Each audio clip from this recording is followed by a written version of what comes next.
ẹni bá sùn ṣíjọ́ àná rẹ̀ wọ̀ mí o ẹni bá ṣe ra òun láyé tí mo wá.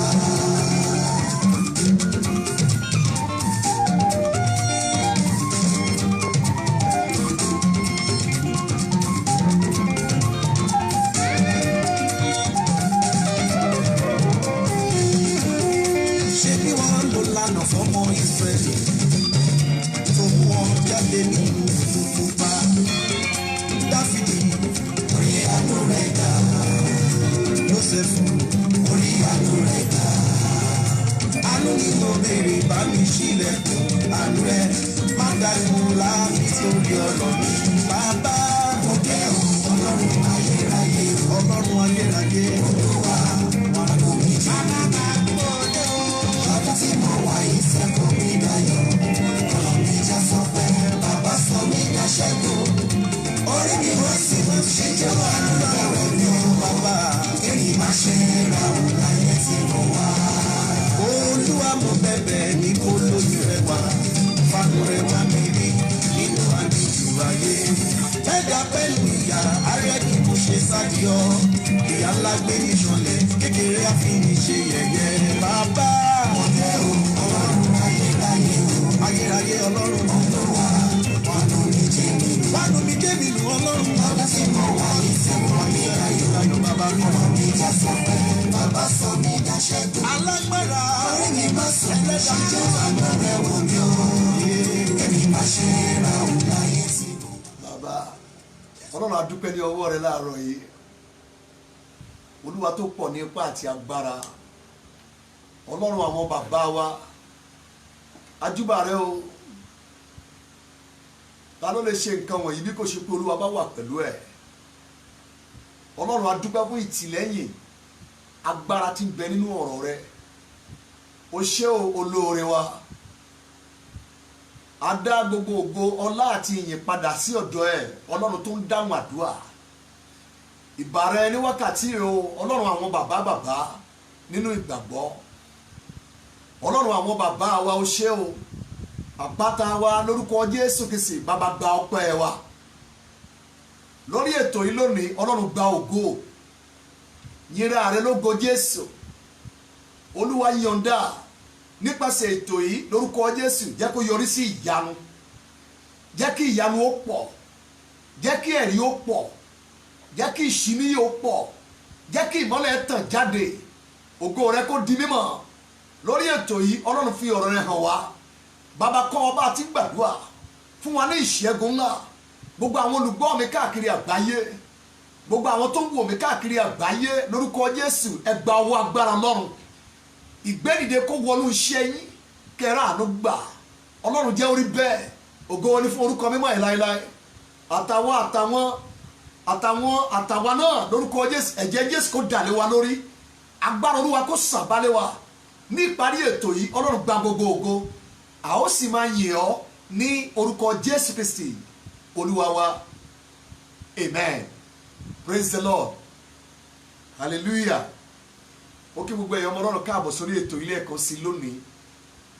Ní gbogbo àgbáyé mo kí yín ẹ káàárọ̀ ẹ káàsán ẹ káalẹ́ ẹ kúrọ̀lẹ́ níbikíbi tí ẹ bá wà.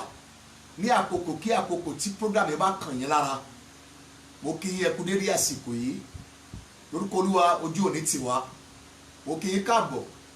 Ẹ̀yin bàbá mi gbogbo tí ẹ máa ń fi ìfẹ́ Kristi wo ètò yìí mọ́ mi lọ́wọ́. Ẹ ṣé o. Ẹ̀yin ọ̀dọ́ lọ́kùnrin. Ẹ̀yin ẹ̀gbọ́n mi lọ́kùnrin. Mo dúpẹ́ lọ́wọ́ yín púpọ̀ púpọ̀. Ní orúkọ Jésù olùgbàlà ojú òní tiwa. A ó rí àánú Ọlọ́run gbà jù báyìí lọ. Orúkọ mi ni Timothy Ọbáfẹ́mi. Ọ̀rẹ́ yín ni mo jẹ́ nínú ìrere Jésù Kristi olùgbàlà. Lórí ètò yìí ọwọ́ ìṣẹ́gun Ọlọ́run yóò kan ayé wa. Ìpàdé ọjọ́ Wednesday yìí ó máa ń wà fún àwọn ọkùnrin.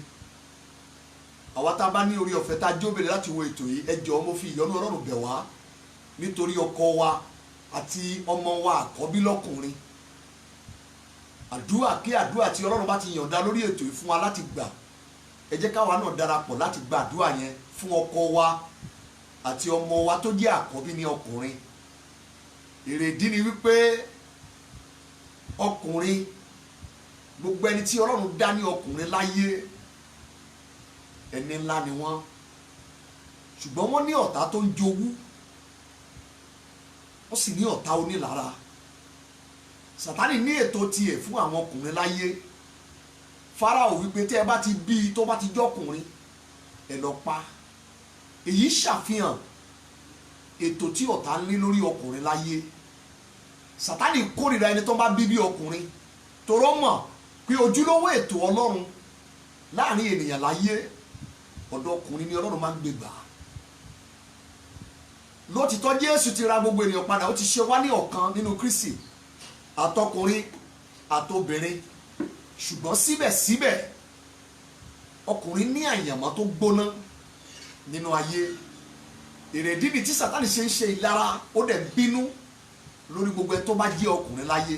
So tó bá ní ọkọ, tó bá ní àkọ́bí ọmọ tó jẹ́ ọkùnrin láyé, mo fi Ọlọ́run bẹ̀ wá mà fún ẹ láti ní ìsinmi lọ́jọ́ alẹ́. O nílò láti gbàdúrà fún ọkọ ẹ, o ní láti gbàdúrà fún àkọ́bí ọmọ ẹ lọ́kùnrin. Ní gbogbo tí ẹ bá ti wò mí káàkiri gbogbo àgbáyé, àkórí wa lónìí, ọ̀rọ̀ ìyànjú wa àti àdúrà wa, o ní mo pe àkórí ẹ̀ ní mú òmìrán rẹ balẹ̀, bring down your giant. Mú òmìrán ẹ balẹ̀. Ìfẹ́ gbà wá lákòókò púpọ̀ rárá, mo fẹ́ kẹ́ tẹ́tí sí mi bẹ̀lẹ̀ jẹ́. Ogun tó lè ṣẹ́, o ní àyànmọ́ tí ogun ní láyé. Kò sẹ́ńtà bí nínú obìnrin láyé tó jẹ́ ọkùnrin ló ní òmìrán tiẹ̀ tó gbúdọ̀ mú balẹ̀. Òṣùwọ̀n ìṣẹ́gun tó bá ní lórí òmìrán ẹ̀, ó ń lo òṣùwọ̀n ìdáǹdè tó ní. Òṣùwọ̀n ìdáǹdè tó ní, ó ní òṣùwọ̀n ibi tó máa dé láyé. Kò sẹ́ni tí ò lè ga, kò sẹ́ni tí ò lè dìde, kò sí ìpele kan nínú ayé yìí tẹ́nikẹ́ni ò lè dé. Mò ń dá lórí ìpele ìṣẹ́gun àti ìdáǹdè tó bá ní. Nínú ìwé Númérì chapter 13, Numbers chapter 13, mo wà ní verse 32 to 33. Ìwé Númérì orí ìkẹtàlá ẹsẹ̀ ìkejìlélọ́gbọ̀n sí ìkẹtàlélọ́gbọ̀n ẹ̀. Ẹ já gbọ́n tí ọ̀rọ̀ Ọlọ́run wí. Wọ́n sì mú ìyìn búburú ti ilẹ̀ náà, èyí tí wọ́n ti ṣe àmì wá fún àwọn ọmọ Ísírẹ́lì. Wọ́n wí pé ilẹ̀ náà tí àwa làjá láti ṣe àmì ẹ̀, ilẹ̀ tí mú àwọn ènìyàn rẹ̀ jẹ ni, àti gbogbo ènìyàn tí àwa rí nínú rẹ̀ wọ́n jẹ́ ènìyàn tó ṣígbọnlẹ̀. Àwọn èèyàn tó ṣígbọnlẹ̀. Verse 33. Àti níbẹ̀ òun ni àwa gbé rí àwọn òmìrán ní ilẹ̀ tọ́lọ̀ ní kán lọ jókòó nìyẹn o. Ní ilẹ̀ tọ́lọ̀ sọ fún wọn pé ó ṣàn fún wàrà àti fún oyin. Ní ilẹ̀ tí Ọlọ́run sọ fún wọn pé wọn kì yóò fi ìṣẹ́ jẹ oúnjẹ mọ́ ńbẹ̀. Ní ilẹ̀ tí Ọlọ́run sọ fún wọn pé wọ́n á máa wa irin. Ohun mèremère ló wà nínú orí ilẹ̀ yẹn. Omi ìsun látàbẹ́ ilẹ̀, oríṣiríṣi àlùmọ́ọ́nì tó fún ayé èèyàn ní ìtura, ìrọ̀rùn àti ìsinmi ló wà ní ilẹ̀ yẹn. Kàyéfì kan ṣoṣo tó wà ńbẹ̀ òlélẹ́yìí. Ilẹ̀ yẹn kún fún àwọn èèyàn tó ṣígbọnlẹ̀ tí wọ́n jẹ́ òmìrán. Verse 33. Àti níbẹ̀ ni àwa gbé rí àwọn òmìrán, àwọn ọmọ Ánákì, èyí tó tinú àwọn òmìrán wá. Àwa sì dàbí ẹlẹ́gà ní ojú ara wa, bẹ́ẹ̀ ni àwa sì rí ní ojú wọn. Kíní kan ló yé mi, sáìsì tí ọ̀tá bá fi wò ẹ́, òun ni sáìsì tó fi wòra ẹ́. Nítorí ẹ tó ń gbé inú ẹ, ó jẹ́ ẹni tó ń gbénú àwọn òmìrán. Tó o bá ṣe ríra ẹ, làwọn ọ̀tá yóò ṣe rí ẹ. Tó o bá ní ẹni tó ga ni ẹ níwájú àwọn òmìrán ẹ, àwọn òmìrán náà yóò máa bẹ̀rù ẹ, wọ́n lẹ́ni tó ga ju àwọn lọ ló jẹ́. Ìdí rẹ̀ tí mo fẹ́ kó o mú kúrò nínú máìdí ẹ, sáìsì tó gbéra ẹ sí, lẹ́bù tó bá gbéra ẹ sí, níwájú ogun tó wà wájú ẹ, òun ló máa pinnu o bí ogun tó wà wájú ẹ yóò ṣe máa wò ẹ́. gbogbo ẹni tá a bí nínú obìnrin láyé lọ́kùnrin ló ní òmìrán níwájú ẹ̀. ìyẹn kì í ṣe ìròyìn pàtàkì ibẹ̀ ni pé gbogbo ọkùnrin láyé ló ní ilẹ̀ tó ń ṣàn fún wàrà àti fún oyin. ilẹ̀ tó ń ṣàn fún wàrà àti fún oyin yẹn ni mo pè ní àyànmọ́ ẹ̀. destination ẹ ibẹ̀ kún fún wàrà àti oyin. nínú destination ni wọ́n ti mú ọ̀rọ̀ tí wọ́n pè ní destiny jáde wá. o ní ọ̀la tó kún fún wàrà àti fún oyin. o ní òkè tó kún fún wàrà àti fún oyin. ibi ńlá destination ẹ ibẹ̀ kún fún wàrà àti fún oyin. o ní àyànmọ́ tó ní agbára lọ́jọ́ tí wọ́n bí ẹ sínú ayé ìbí ọkùnrin.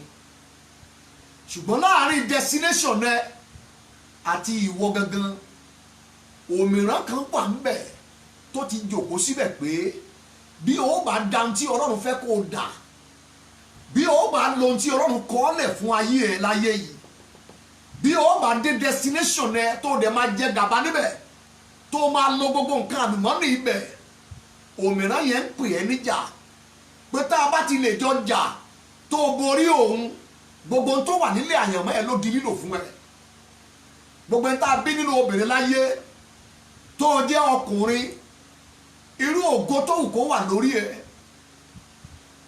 irú àyànmọ́ tó wù kó gbé wá sí ayé, irú òróró tó wù kó wà lórí ẹ, man of God, irú ìpè tó wù kí Ọlọ́run pè ẹ́, jẹ́ kí ìsòtọ́ fún ẹ, irú àkọọ́lẹ̀ tó wù kó ní, irú ògo tàbí ìràwọ̀ tó wù kó kó wá sí ayé yìí, irú agbára tó wù kó wà nínú ayé ẹ, òmìrán kan wà tó o gbọ́dọ̀ mú wálẹ̀, tó o gbọ́dọ̀ sin, tó o gbọ́dọ̀ bẹ́ lágbèdè méjì, tó o gbọ́dọ̀ pa bí o bá dà in the totality gbogbo tí Ọlọ́run fẹ́ kó o dà láyé. òmìrán yẹn ni àwọn baba ńlá wa pàdé, wọn ò lè borí ẹ̀, wọ́n lọ sádi èṣù. àwọn kan wà nítorí òmìrán tí wọ́n pàdé, wọ́n lọ wọnú ẹgbẹ́ awo. àwọn kan wà wọ́n fi ìyàwó àtọmọ dí ogun nítorí òmìrán tí wọ́n pàdé. àwọn kan wà nínú ayé òmìrán yẹn ló sọ wọ́n dá láàbọ̀ ara torí wọ́n fẹ́ bàjá. òmìrán tí wọ́n pàdé òun ló sọ wọ́n di ẹni tí wọ́n kó bá, tí wọ́n ṣe àṣìṣe tí ò ṣe yanjú, wọ́n dèrò ọgbà ẹ̀wọ̀n. òmìrán ni wọ́n pàdé, àwọn agbára tó ṣígbọnlẹ̀. bí o bá lo ilẹ̀ Kẹ́náánì ẹ, bí o bá lo destiny ẹ tán pátápátá, bí o bá dá tí Ọlọ́run fẹ́ kó dà ní gbogbo ìhà, òmìrán kan wà tó gbọ́dọ̀ bẹ́ láti ìsàlẹ̀ ká sì bíwó. mo fẹ́ kẹ́ kíyèsí mi dáadáa nínú ìwé Jákọ́bù orí 5 ọ̀rọ̀ kan wà ńbẹ̀ tí Ọlọ́run ti ọwọ́ Jákọ́bù kọ. Jákọ́bù orí 5 verse 16, James 5:16. iṣẹ́ tí àdúrà olódodo ń ṣe ó ní agbára púpọ̀. ọ̀pọ̀ àwọn òmìrán wọ̀nyí wọ́n dúró de àdúrà ìjàkadì, àdúrà ìjà, àdúrà olódodo ló ń jẹ́ bẹ́ẹ̀, àdúrà ìjàkadì, àdúrà olódodo ló ń jẹ́ bẹ́ẹ̀, àdúrà ipá, àdúrà olódodo ló ń jẹ́ bẹ́ẹ̀. kí ni wọ́n ń pè ní àdúrà olódodo? àdúrà ìjà ló ń jẹ́ bẹ́ẹ̀, àdúrà ipá, àdúrà ìjàkadì, àdúrà bí n bá lè kú síbẹ̀ kí n kú síbẹ̀, àdúrà olódodo ló ń jẹ́ bẹ́ẹ̀. àdúrà mi ò ní tẹríba fún yín, àdúrà olódodo ló ń jẹ́ bẹ́ẹ̀. àdúrà ẹ gbọ́dọ̀ yàgò, àdúrà mo gbọ́dọ̀ borí yín, àdúrà ẹ gbọ́dọ̀ fi mí lẹ̀, àdúrà mo gbọ́dọ̀ ṣẹ́gun ló ń jẹ́ bẹ́ẹ̀. irú àdúrà yìí ló máa ń pa òmìrán lẹ́nu mọ́.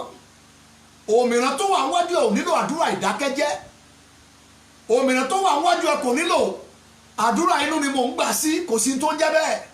àdúrà ìjà, àdúrà ìjàkadì, àdúrà ogun, àdúrà bí má lè kú síbẹ̀ kí n kú síbẹ̀, àdúrà mo gbọ́dọ̀ parí ẹ̀, àdúrà mo gbọ́dọ̀ borí wọn, àdúrà mo gbọ́dọ̀ mú wọn kúrò lójú ọ̀nà. òun ni wọ́n pè ní àdúrà olódodo. irú àdúrà yìí òun ló yẹ òmìrán tó wà wájú ẹ.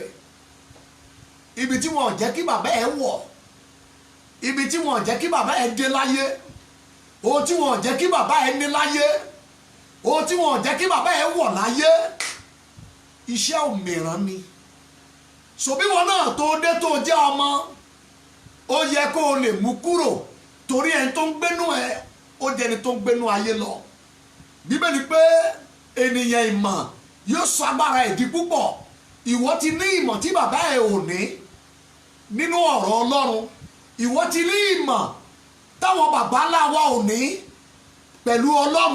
Ìwọ ti ní báyìí sórí àkókò tiẹ̀ yìí o gbọ́dọ̀ mú òmìrán wálẹ̀. Ìdí ni wípé ìfojúsọ́nà ẹ̀dá ó dúró de ìfihàn àwọn ọmọ Ọlọ́run. Wàá mèkè, wàá dìde láyé. Mo sọ lórúkọ Jésù olùgbàlà, wàá dìde láyé.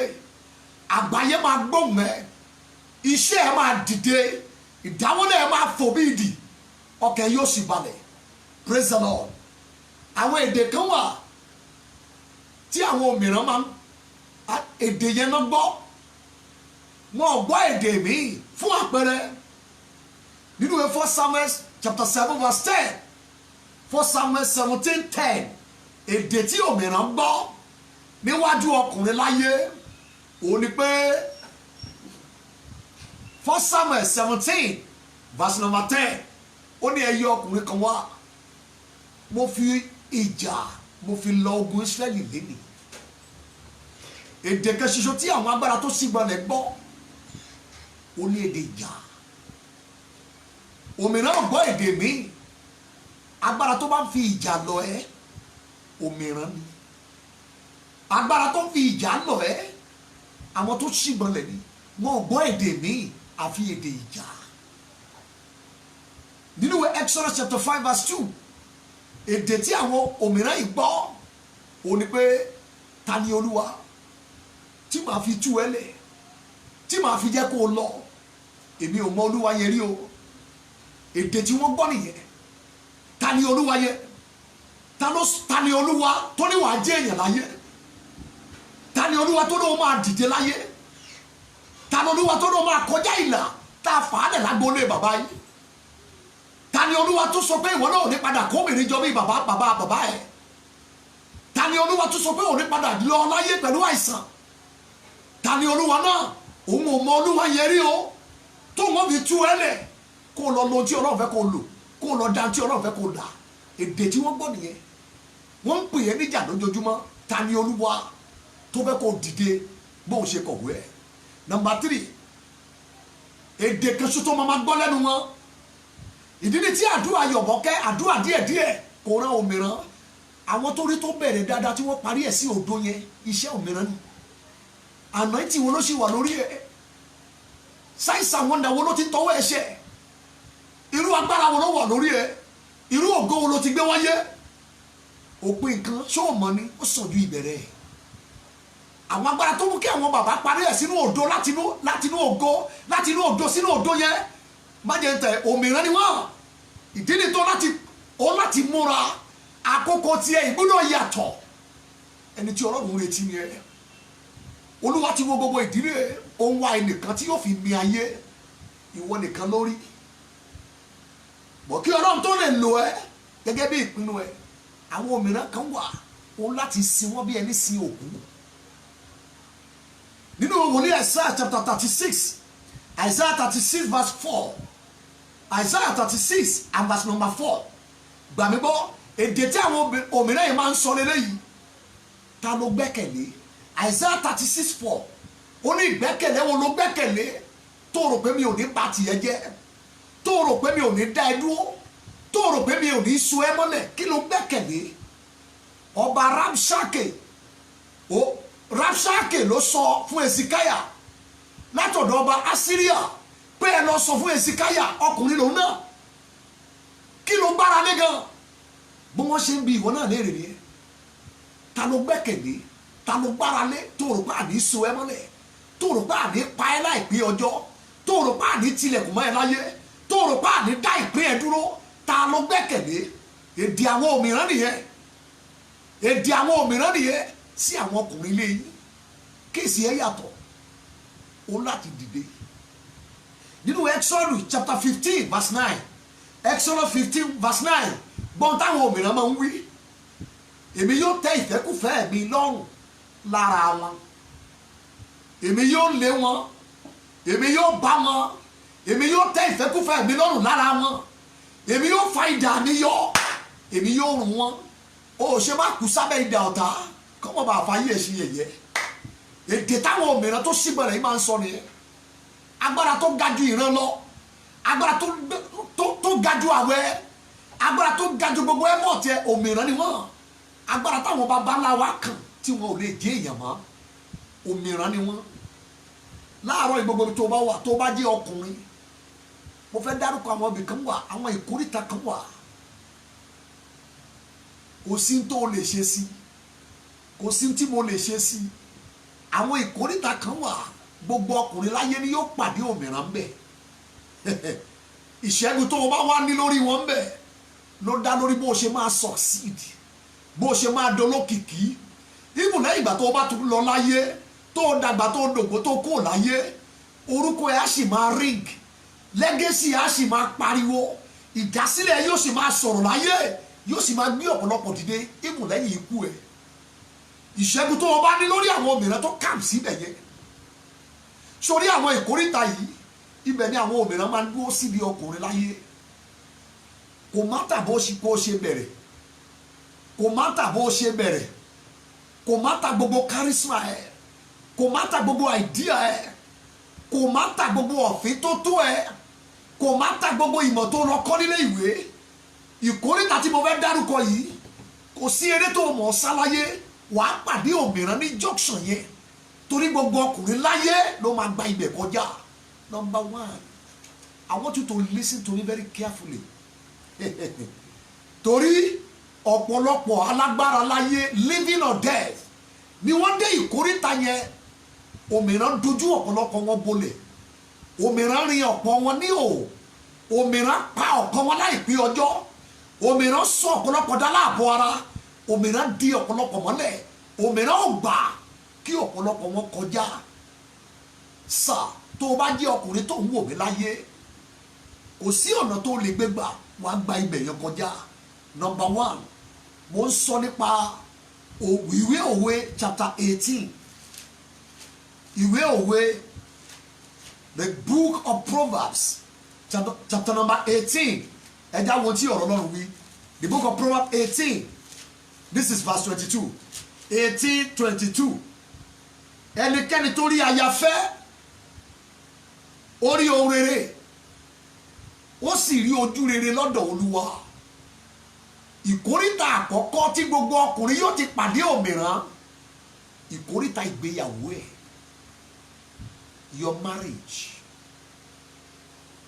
Your marriage. 78% àwọn ọkùnrin láyé, 70k. Let me just say 80-something% àwọn ọkùnrin láyé tí wọ́n dé ìkórìtà yẹn, òmìnira dá ayé wọn dúró. Kò sí bó ṣe bẹ́ẹ̀ rìn láyé ọkùnrin ní ìkórìtà ìgbéyàwó, kì í ṣe gbogbo ọkùnrin ló succeed mẹ́. Ní ìkórìtà marriage, tó bá jẹ́ o jẹ́ ìránṣẹ́ Ọlọ́run ni o jẹ́ ọ̀gá iléeṣẹ́ ni o, ibù tó bá jẹ́ ọba ìlú, tó bá jẹ́ ìjòyè ìlú, ipòkípò tó kó wà nínú ayé ìsà, olóṣèlú ni ẹ tàbí ológun, ìránṣẹ́ Ọlọ́run ni ẹ tàbí ọmọ ọjọ́, ní ìkórìtà ìgbéyàwó gbogbo ọkùnrin ni yóò pàdé giant. Eye ìṣẹ́gun tó o bá ní lórí giant ẹ, òun ló máa determine bó ṣe máa succeed maritally.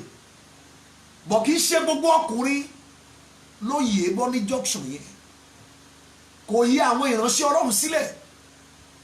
Ọ̀pọ̀lọpọ̀ àwọn alágbára tó ń gbórúkọ wọn níta yẹn sà, adára níta mọ́ dánilé ni, ọ̀pọ̀ wọn ló ti lulẹ̀ nínú ìgbéyàwó, ọ̀pọ̀ wọn ní ọ̀tá ti dojúmọ́lẹ̀ látẹ̀yìn, ayé ń pariwo ní gbangba, bọ̀ ní kọ̀rọ̀ ẹni ẹ̀tẹ́ ni wọ́n.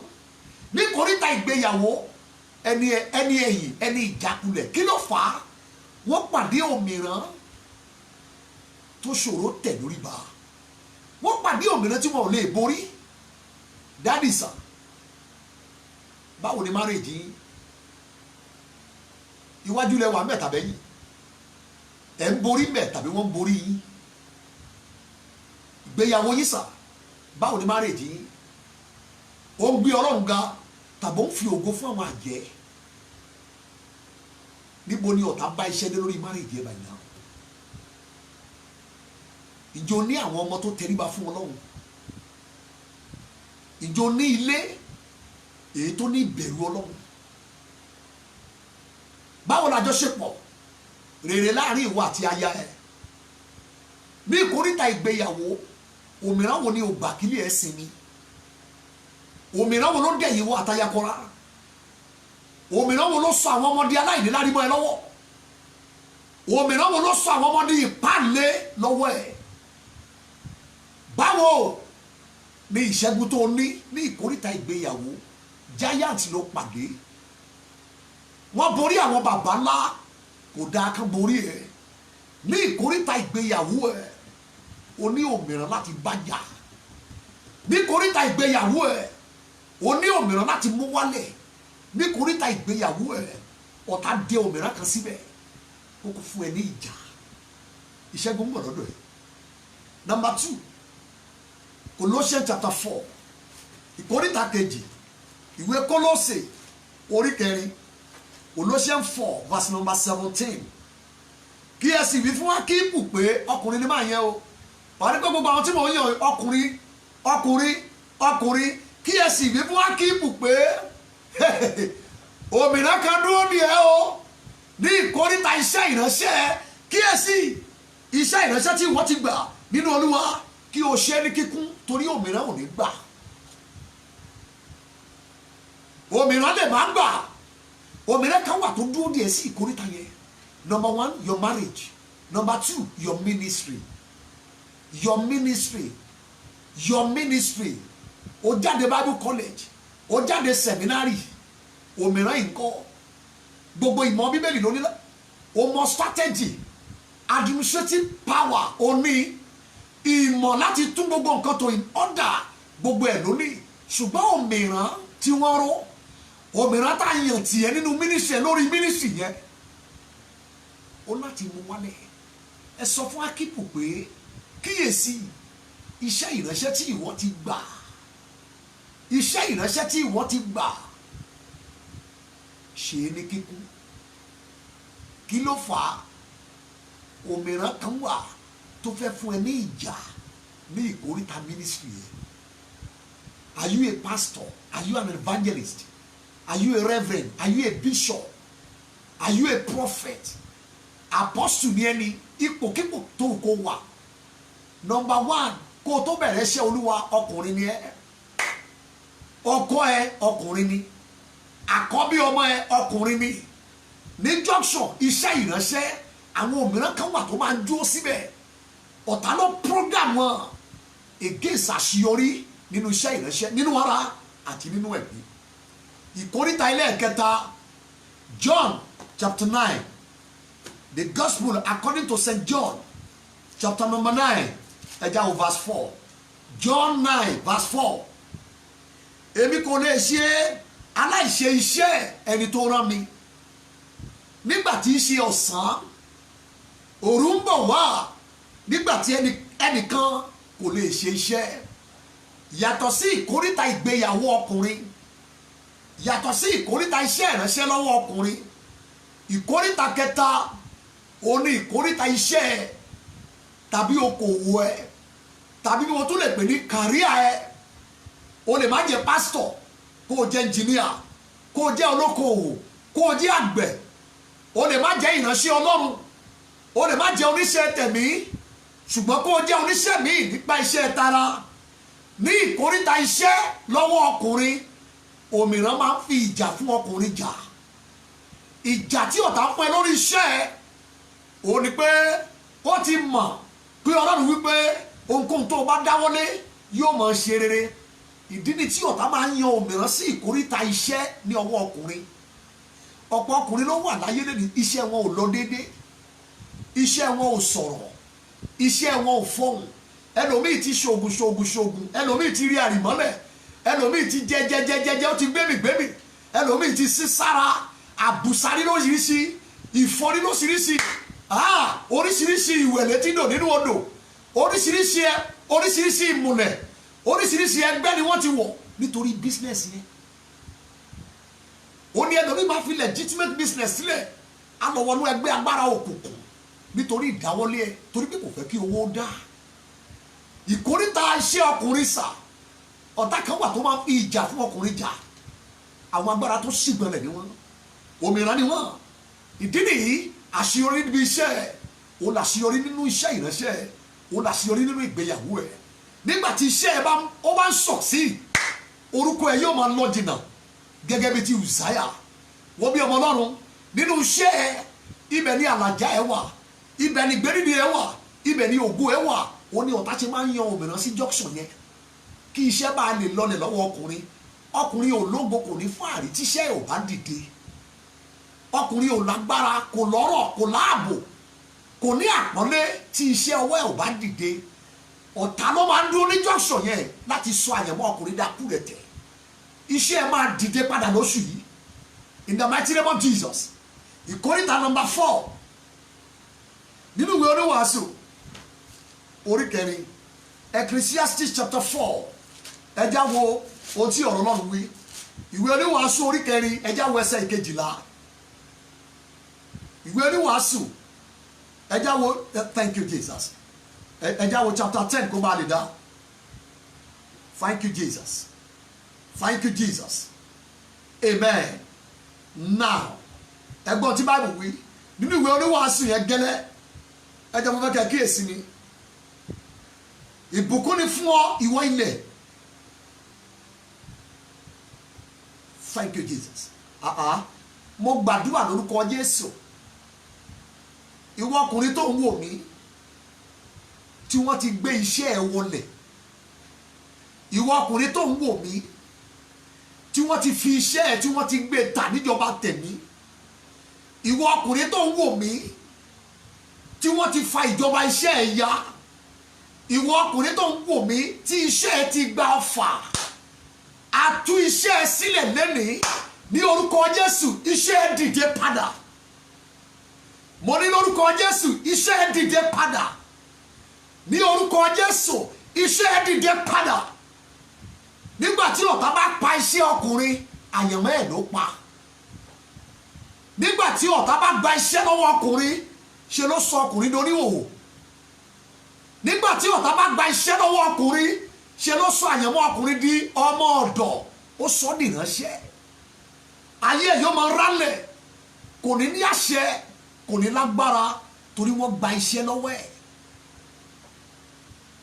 Mo tún wí bí wòlíì Olúwa sà, gbogbo ẹ̀yin tí iṣẹ́ yín ti gba ọfà, gbogbo ẹ̀yin tí wọ́n ti fi iṣẹ́ yín ṣépè nínú agbára òkùnkùn, gbogbo ẹ̀yin tí wọ́n ti ti iṣẹ́ yín mọ́lẹ̀, gbogbo ẹ̀yin tí wọ́n ti sọ iṣẹ́ yín di àlùwọ́lẹ̀ láàrin ènìyàn láyé, tó o bá jọkùnrin, mo rán àjíǹde wọnú iṣẹ́ ẹ báyìí, iṣẹ́ ẹ dìde padà in the mighty name of Jesus.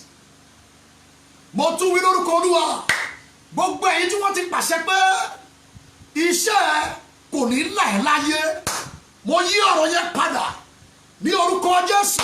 Iṣẹ́ gba ìgbédìde, iṣẹ́ fọ́n padà, wà á jèrè in the mighty name of Jesus, amen, amen. Number 4, ìkóríta 4 tí ọ̀tá máa ń dúró de ọkùnrin, tí wọ́n máa ń yan òmìrán sí láti fún ọkùnrin ní ìjà. Ìkóríta owó ẹ̀, your money, your money. Bíbélì wípé owó gẹ́gẹ́ bí ọgbọ́n ti jẹ́ ààbò, bẹ́ẹ̀ ni owó jẹ́ ààbò. Nígbà tó tún wá parí ẹ̀, ó ní ẹ̀rín là ń sàsè fún, ẹ̀rín là ń sàsè fún. Oúnjẹ òró ló máa mú inú alààyè dùn. Ó ní ṣùgbọ́n owó ni ìdáhùn gbogbo. Tó o bá ti fẹ́ sọ ayé ọkùnrin dákú rẹ̀ tẹ̀yányán, gba owó lọ́wọ́ ẹ̀. Ọ̀tá mọ ilé yìí dáadáa. Nígbà tí owó bá kúrò lọ́wọ́ ọkùnrin, ṣe ni yóò di ẹlòmíì. Nígbà tí owó bá kúrò lọ́wọ́ ọkùnrin, ṣe ni yóò máa lọ ẹ̀yìn. Nígbà tí owó bá kúrò lọ́wọ́ ọkùnrin, kò sáde lórí ẹ̀ mọ́, kò sí bàtà oyè lẹ́sẹ̀ ẹ̀ mọ́. ó di ẹrú lásán bó ti wù kí ògo àyànmọ́ ìgbédìde àkọsílẹ̀ ọkùnrin ó ga tó láyé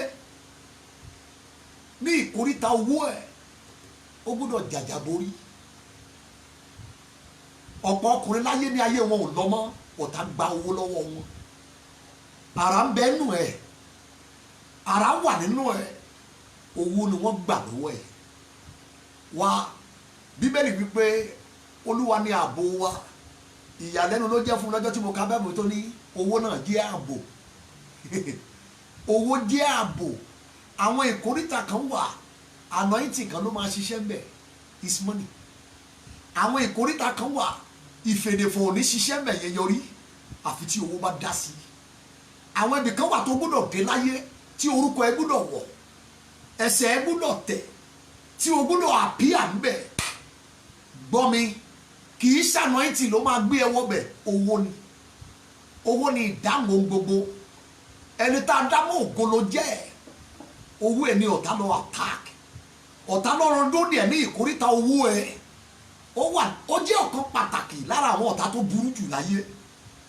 ọ̀tá tó lọ lóde ẹ̀ tó fi ìjà fún ẹjà ní ìkóríta owó ẹ̀ ọ̀kan pàtàkì ló jẹ́ lára àwọn ọ̀tá tó gbọ́dọ̀ bájà òmìrán ni wọ́n ìjà ni wọ́n wà wọn ò gbọ́ ẹ̀bẹ̀ wọn ò gba rìbá àfi tó bá fún wọn ní ìjà ìdílé tó gbọ́dọ̀ máa fi ìdá mẹ́wàá ẹ̀ àti ìlàwọ́ sí àwọn aláìní ó gbọ́dọ̀ fi ṣeré láyé torí òmìrán tí wọ́n ní kó lọ dúró síbẹ̀ yẹn ẹ̀bùn tó ní agbára jẹnirun ọ̀tá tó ń jẹ owó ẹ̀ odidi òmìrán ni ọ̀tá tó ń jí owó ẹ̀ òmìrán ni wọ́n ọ̀tá tó ń pàṣẹ pé kí owó máa pòórá lọ́wọ́ ẹ̀ òmìrán ni wọ́n agbára tó dúró sí ìkóríta owó ọkùnrin òun ló máa ń ṣokùnfà gbèsè ajáde àpò àìlákojọ àìtẹ̀nítẹ̀síwájú àìlèfowó ṣe nǹkan rẹ̀ láyé ìkóríta yẹn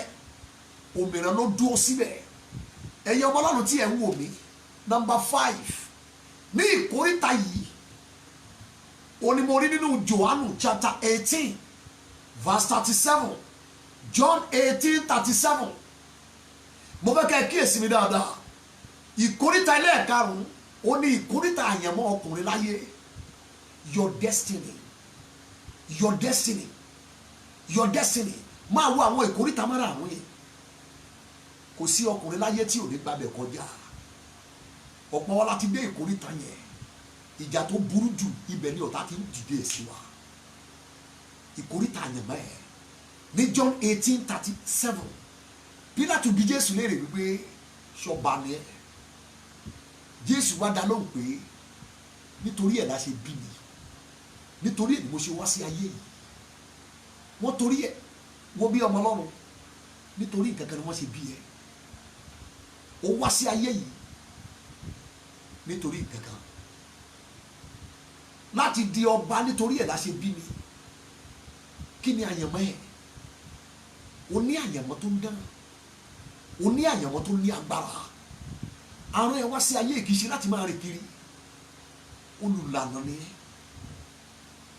alátúnṣe ẹ̀yà ni ẹ́ olùgbédìde àyànmọ́ ayé aláyé ni ẹ́ ẹni tó wá sí ayé yìí pẹ̀lú ìròyìn lọ́wọ́ ni ẹ́ o wá sí ayé yìí ní kòròfo ọ̀tá tó ń bá ẹ jẹ́ ní kòríta àyànmọ́ odidi òmìnira ni àwọn òmìnira wà wọn ò ní lọ ẹ̀mí ni wọ́n ń béèrè ẹ̀mí ni wọ́n fi kọ́ òmìnira yẹn bí ẹ̀mí kan ò bá já òmìnira yẹn ò ní lọ àwọn òmìnira kan wà ẹ̀jẹ̀ ni wọ́n ń béèrè àwọn òmìnira kan wà àfi tó bá bẹ̀rẹ̀ àdúrà iná ọ̀pọ̀ àwọn òmìnira wọ̀nyí ni wọ́n ṣiṣẹ́ ìkà ní ìkóríta àyànmọ́ ní ìkóríta owó ẹgbàá mi gbọ́ ní ìkóríta ìgbéyàwó ní ìkóríta iṣẹ́ ìránṣẹ́ ní ìkóríta career and business lọ́wọ́ ọkùnrin ẹ wá wo ìkóríta márààrún yìí ibẹ̀ ní ìjà tó le jù tó ti ń dìde sí ọkùnrin láyé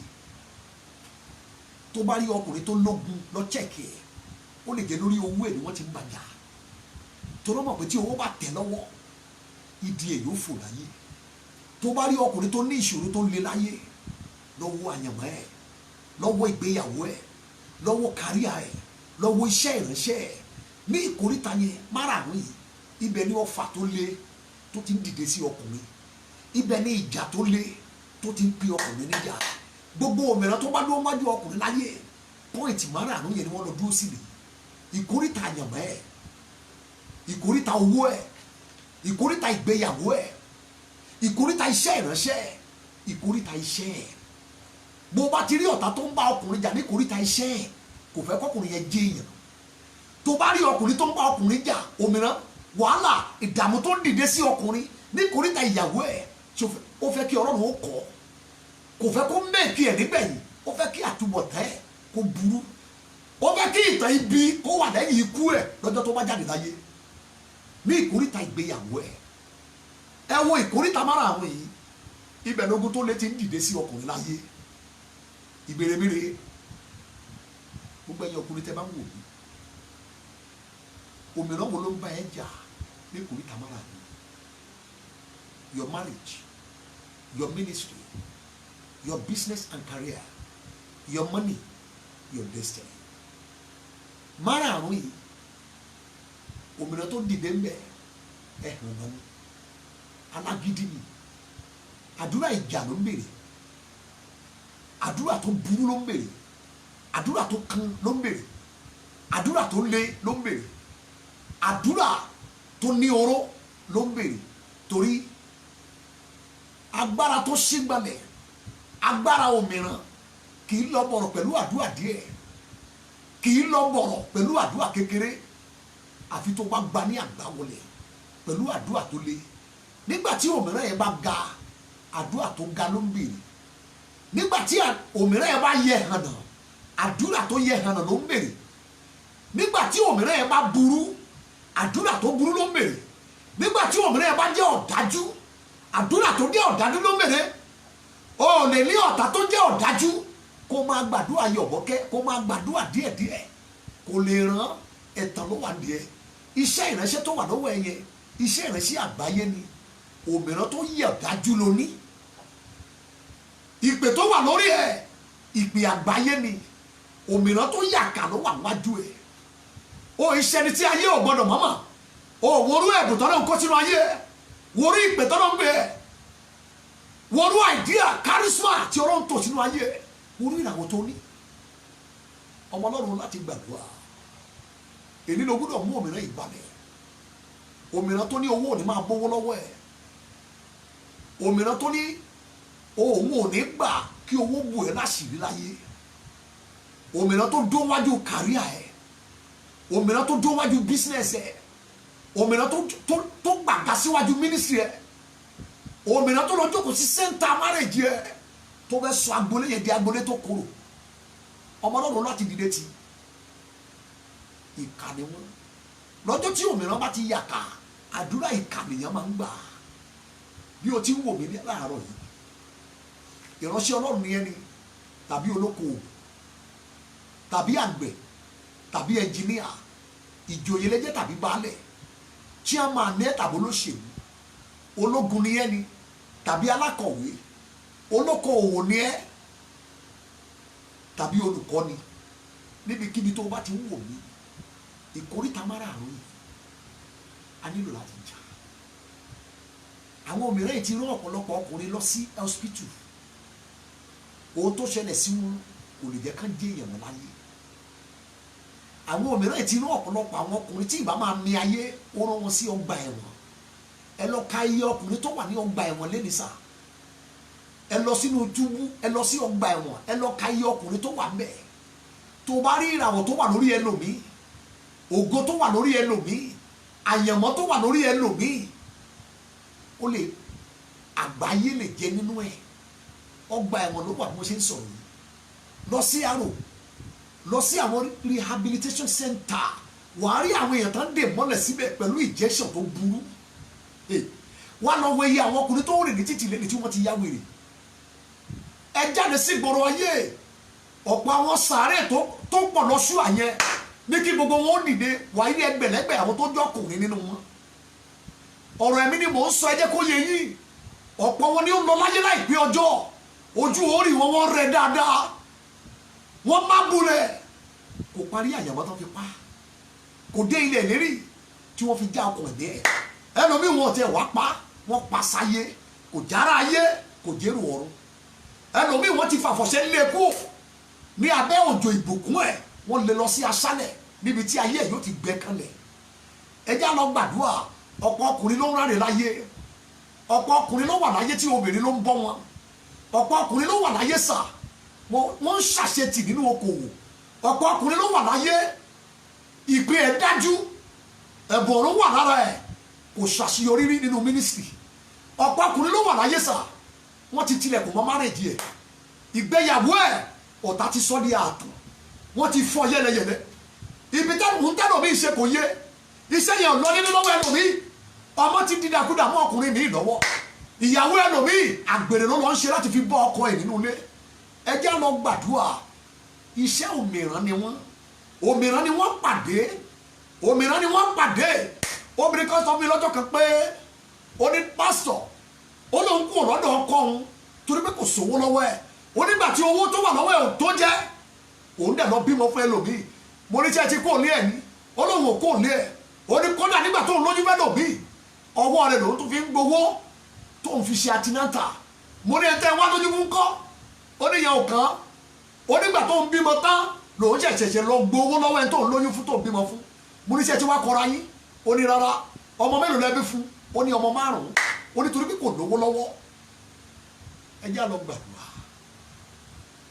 ọ̀pọ̀ táwọn ìyàwó wa dà lẹ́nìí torí àwọn tètè ní àlàjá ni ìyà tó ń jẹ àwọn ìyàwó wa sà àìtètè dìde ní ọ̀pọ̀ àwọn ọmọ wa tí ò lè ka ilé ìwé já ọ̀pọ̀ àwọn ọmọ tó wá tó bá àwọn ọ̀rẹ́ rìn tí wọ́n dẹ̀ kọ́ wọn ní ohun àjèjì nítorí àìtètè dìde bàbá wọn dádì mi ò sọ̀rọ̀ àdùfàṣà sẹ́nikẹ́ni òmìnira tá a pàdé oníkẹjà borí ẹ̀ òmìnira tó fẹ́ sọ wá dídá dáadáa níwájú ọmọ òmìnira tí ò fẹ́ kí ìyàwó wa pè wá ní ọkọ mi bàbá mi ọ̀gá mi olówó orí mi ọlọ́run mi no ẹ̀yin ọmọ ọlọ́run iṣẹ́ òmìnira ni òmìnira ni ò jẹ́ kí mínísítì yẹn dìde lọ́wọ́ ẹ̀ ọmọọṣẹ́ yẹn ìpè orí ẹ̀ dẹ̀ dájú òmìnira ló pàdé ọlọ́run ń lò ẹ́ bọ̀ òmìnira tó dúró ta márèjì ẹ̀ kò jẹ́ kí ilé ẹ̀ dúró ẹ já lọ gbàdúrà ẹ̀bùn wà lára ẹ̀ bó o bá gbàdúrà fún yàdúrà gbà kí ló dé tó o tún borí ní ìkórìtà tí mò ń sọ̀rọ̀ rẹ̀ yìí ẹ já lọ gbàdúrà òmìnira tó dún wájú ẹ ó gbúdọ̀ wálẹ̀ ó gbúdọ̀ ya ó gbúdọ̀ túká ó gbúdọ̀ wọlẹ̀ ó gbúdọ̀ kú ó gbúdọ̀ fayẹlẹ̀ ìdí ẹ gbúdọ̀ já lára ẹ ìjọ wò mí tí wọ́n fi májẹ̀mú so ẹ mọ́ òmìnira ìjọ wò mí tí wọ́n fi ìbúra àti ìlérí so ayé ẹ mọ́ òmìnira ìjọ wò mí sà tí wọ́n ti fún ẹ ní oúnjẹ wọn jẹ pé níwọ̀n gbà tó jọ oúnjẹ wọn ogun ẹ ò ní ṣẹ́ láyé ẹ já lọ gbàdúrà tó bá wò mí sà tẹ́ni tó bí ẹ tó bá jẹ́ òǹgàn náà lòmìnira wájú ẹ tó bá wò mí tó jọkùnrin tó jẹ́ pé tó bímọ fún ẹ ló dún wájú ẹ bí òmìnira tó bá wò mí sà tó jẹ́ pé tó bí ẹ òun lòmìnira tó wà wájú ẹ o ní àdúrà tó kan láti gbà o ní àdúrà tó lóró láti gbà ara ilé ènìyàn o ní àwọn ọ̀tá ẹ̀ gbogbo tó ń ṣe èyí wọ́n mọ̀ ọwọ́ wọn ni já lọ gbàdúrà ta ni ìyá ẹ̀ ta ni ìyá bàbá ẹ̀ ta ni ìyá ìyàwó ẹ̀ ta ló lọ gba ọmọ lọ́wọ́ ẹ̀fẹ́ òmìnira póríṣiríṣi bómìnira bá dìde tiẹ̀ nílé àná ó di sí àdúrà ẹ já lọ gbàdúrà kì í ṣe gbogbo ọkùnrin ló mórí bọ́lé àgùn yẹn ọ̀pọ̀ àná táwọn èèyàn ní láyé lẹ́nìí sà òmìnira ni wọ́n èèwọ̀ ni pé má fẹ́ ọmọ níbẹ̀ tó bá ti fẹ́ dandan ní káyọ̀ máa di ìránṣẹ́ wọn ẹ jẹ́ lọ gbàdúrà òmìnira wo ló wà wájú yín sà òmìnira wo ni ò jẹ́ kẹ́ dìde sà òmìnira wo ló lòun ò nígbà kẹ́ ní owó lọ́wọ́ òmìnira wo ló lòun ò nígbà kíṣẹ́ yẹn fọ̀n lọ́wọ́ ẹ̀ òmìnira wo ló lòun ò nígbà àfi tí àyànmọ́ ẹ̀ tó bá ń sà fún wọn káyé ẹ̀ máa ṣiṣẹ́ fún wọn níjọba tẹ̀mí káwọn dẹ̀ máa kó owó lójú ayé ẹ jẹ́ lọ gbàdúrà níbi kí n jẹ́ bá ti ń wò mí sà mo gbàgbọ́ pé bí alágbára bá ń ṣọ́ ilé ẹ̀ ẹrù rẹ̀ yóò wà láàfíà ṣùgbọ́n lọ́jọ́ tí ẹni tó lágbára jù lọ tó bá kọlù yóò dé yóò gba ìkógun lọ́wọ́ ẹ̀ yóò sì wọlé lọ kó ẹrù ẹ̀ ẹrù wo ni òmìnira ti gbà nínú marriage yẹn? àlàáfíà marriage yẹn dà, àṣeyọrí marriage yẹn dà, ìbùkún marriage yẹn dà, òmìnira ló kó. ẹjá ló gbàdúrà, iṣẹ́ ńlá wo ni òmìnira ti gbà lọ́wọ́ ẹ̀ tó fún ẹ níṣẹ́ kékeré? kí ni wọ́n ti jí kó nínú ẹrù àyànmọ́ ẹ? òmìnira ń ṣọ́lé yẹn. ṣùgbọ́n wá gbọ́, ìwọ ni alágbára jùlọ, torí alágbára láyé àtọ̀run inú ẹ ló ń gbé. ẹni tó ń gbé inú ẹ ó jẹ́ ẹni tó ń gbénú ayé lọ. wo padà nídìí àjẹkù, padà nídìí àlòkù. má máa fa àlòkù yọ̀ngàn, àlòkù mọ́tò, àlòkù aṣọ, àlòkù tibí, àlòkù tọ̀hún. bíbélì pé ọ̀tún ọ̀tún ní òrò òwúrọ̀. bíbélì pé ẹgbàgbọ́ ń tàtijọ́ ó ní ìmí èso ohun tuntun. kí ló dé tí wọ́n fọ ohun tuntun ṣépè fún ẹ? yéé fi mọ́tò àlòkù bàbá ẹ yọ̀ngàn, ìwọ kọ́ ló ní. má lọ jẹ gàba lórí àlòkù láyé. o ní àyànmọ́ tó ná, lọ gbé ta kó o pèrè nǹkan tuntun wá sínú àyànmọ́ ẹ. ẹjẹ́ lọ gbàdúrà, ìwọ ni alágbára yẹn. ẹni tó lágbára jù lọ tó bá kọlù yóò ṣẹ́gun ẹ̀. o máa ṣẹ́gun ẹ̀ lénìí, o máa borí ẹ̀ lénìí. àdúrà kan ni mo fẹ́ kó o gbà, bọ̀ mo fẹ́ kó o gbàgbọ́ nínú Jésù olùgbàlà pé ìwọ lè ṣe ohun gbogbo nínú Kristi ẹni tó ń fagbára fún ẹ. Olúwa yóò yọ ẹ́ kúrò nínú iṣẹ́ búburú gbogbo, yóò gbà ẹ́ títí dé ìjọba rẹ̀ ọ̀run. a máa gba òǹdè ẹ lọ́wọ́ ọkùnrin alágbára, a máa gba ìkógun ẹ lọ́wọ́ àwọn ẹni ẹ̀rù. ẹni tó wá ń bá ẹ jà tó dún wájú ayé ẹ níbi kórìíta márààrún yìí, òun la máa bá jà. a ó sì gba àwọn ọmọ ẹ là. gbogbo àwọn tó ní ẹ lára, ẹran ara wọn náà máa jẹ, wọ́n dẹ̀ mú ẹ̀jẹ̀ ara wọn ní àmúyó bí ọtí wáìnì dídùn. Are you ready for today's shot? Are you ready for today's power? Are you ready for today's success? nípa tẹ́líkàsì nínú ètò ilé mi, òmìnira kan wà tó láti bẹ́ orí ẹ̀, tó láti fọ́ ojú ẹ̀. òmìnira kan wà ó láti dá lápá, ó láti dá lẹ́yìn, ó láti ṣe lẹ́sẹ̀, ó láti sọ́dà rárá, ó láti pa. òmìnira kan wà ó láti pàṣẹ fógun ọ̀run kí wọ́n gbé ìwé òbítúárì ẹ̀ jáde. ta ló dó wájú ẹ̀? òmìrán bí èèyàn, ènìyàn bí òmìrán. ta ló lo àdàbí tó dó wájú ẹ̀ bí òmìrán? ta ló lo àdàbí ẹ̀jẹ̀, àdàbí owó, àdàbí aṣọ, àdàbí òhò, àdàbí ìfàyàkàyà, àdàbí ẹ̀jẹ̀? ta ló lo àdàbí ìbálòpọ̀ níwájú ẹ tó sọ̀rọ̀ ẹ̀dòmìrán? gba ìṣẹ́gun eléyìí. ẹ pe orúkọ Jésù bí tẹ́ ẹ bá wà. gbogbo ẹ̀yin ọkùnrin ẹ sọ̀rọ̀ gan sọ lọ́wọ́ kẹlẹ́ ni. mo fẹ́ kẹ́ ẹ pray nínú ìwé Psalm 35 and verse 1. ó ní Olúwa gbógun ti àwọn tó ń gbógun tì mí. gbogbo ọkùnrin láyé ló ní òmìrán ní ìkórìtà márààrún yẹn tó ń gbógun tì wọ́n. Are you ready to take over? o láti sọ wọ́n kalẹ̀ kí wọ́n lè gòkè. Maria wípé ó sọ àwọn alágbára kalẹ̀ lórí ìtẹ́ wọn, ó sì gbé tálákà lékè. ìwọ ni wọ́n drop, ṣùgbọ́n wá sọ wọ́n kalẹ̀. àwọn kan ló jókòó lórí ìtẹ́, àwọn òmìnira kan wà tí wọ́n ní níwọ̀n gbà táwọn sì wà ń bẹ̀, ìdìdí ẹ láyé kò dájú. níwọ̀n gbà táwọn sì wà lórí ìtẹ́ yẹn, àwọn onígbà kò ní owó. ìbínú mímọ́ ni kò fàyọ pẹ̀lú àdúrà ẹ láàárọ̀ yìí. ó ní agbára láti borí ìjà yẹn, ó dẹ̀ lè lékè. Bíbélì pé Ọlọ́run wá sọ àwọn alágbára kalẹ̀, ó gbé tálákà padà sórí ìtẹ́. ẹni tó gbé alágbé sókè látọrí àtàn tí àwọn òmìnira ìdílé já sí, ó lọ gbé jókòó pẹ̀lú àwọn ọmọ aládé, ó sì fún wọn jogún ìtẹ́ ògo. Get yourself ready níbi tó bá wà. ìjọ pẹ́ tí wọ́n ti dá ẹjọ́ sísàlẹ̀, ìjẹ́ wọ́n jẹ́ olówó, ṣé wọ́n jẹ́ kí iṣẹ́ ẹ dìde, ṣé wọ́n jẹ́ kí iṣẹ́ ẹ fọ̀? wọ́n á lọ kọlù wọn pẹ̀lú ara ìbínú mímọ́ Olúwa. wọ́n á lọ dìde tì wọ́n, wọ́n á lọ bá wọn jà. Olúwa gbógun tàwọn tó ń gbógun tì. ọ̀rọ̀ náà ló sọ bẹ́ẹ̀. fi ìjà fún obìnrin tó ń bá mi jà ní ìkóríta ìgbéyàwó, ìkóríta owó, ìkóríta okòwò, ìkóríta iṣẹ́ ìrẹsẹ́, ìkóríta àyànmọ́ mi. fi ìjà fún àwọn tó ń bá mi jà. ẹ pe orúkọ Jésù Kristi pẹ̀lú ìtara. ẹ gbàdúrà yẹn sà níbikíbi tí ẹ bá wà. mo fi ara ìbínú Olúwa, mo fi tìyín lọ́wọ́ bó di aṣẹ́dànù. ẹ̀yin òmìrán tẹ́ mú okùn àwọn ọkùnrin ilé wa dání. sà ẹja gbàdúrà o. òmìrán kan wà supervisor ló jẹ́, ó mọ gbogbo àwọn ọkùnrin ilé yín. òun ló di okùn wọn pé kí yóò sí ọkùnrin tí wọ́n dìde nínú ìdílé. kéèsì ẹ̀yà jẹ́ ká chíjì. ẹ parí orúkọ Jésù lẹ́ẹ̀kan ṣoṣo. ẹ gbàdúrà yẹn pẹ̀lú ìtara. ẹ̀yin òmìrán tẹ́ ẹ mú okùn àwọn ọkùnrin ilé wọn dání. ó sọ nípa òmìrán tó ń darí àwọn ọkùnrin ilé yìí, tó ń yọ sí wọn ní ìkóríta owó, ìkóríta iṣẹ́, ìkóríta ministry, ìkóríta marriage, ìkóríta destiny. ẹ jẹ́ lọ gbàdúrà. ẹ̀yin òmìrán tẹ́ ẹ yàkà, ẹ̀yin òmìrán tẹ́ ẹ ya ọ̀dájú ẹ̀yin òmìrán tẹ́ ẹ láàánú tẹ́ ẹ di okùn àyànmọ́ àwọn ọkùnrin ilé bàbá mi dání ayé tèmi yàtọ̀ mo fi àrá ìbínú olúwa mo tì yín lọ bójú àṣẹdànù ẹ wọlé ẹ lọ jẹrà ẹ pé Jésù yá àdúrà ẹ máa gbàdúrà yẹn sà ẹ máa gbà ẹ máa gbà ẹ máa lọ bójì ẹ lọ jẹrà ó yẹ máa gbàdúrà yẹn dání bùrọ̀dà mi máa gbàdúrà yẹn mọ́mí máa gbàdúrà yẹn nítorí ọkọ ẹ nítorí àkọ́bí ọmọ ẹ lọ́kùnrin máa pariwo àdúrà yẹn ẹ̀yin òmìnira tẹ́ ẹ yàkà ẹ̀yin òmìnira tẹ́ ẹ léwu ẹ̀yin òmìnira alágídí ẹ̀yin òmìnira àjẹbí ayàkàtà ẹ máa gbàdúrà yẹn sà mo tì yín lọ ibojì àṣẹdànù mo tì yín lọ ibojì àṣẹtì mo tì yín lọ ibojì àmúbọ mo tì yín lọ ibojì ẹ lọ jẹrà ẹ ṣubú lulẹ̀ ẹ lọ jẹrà ẹ jẹ ìdẹyìn lára mi lórúkọ Jésù Kristi Olúwa wa amen.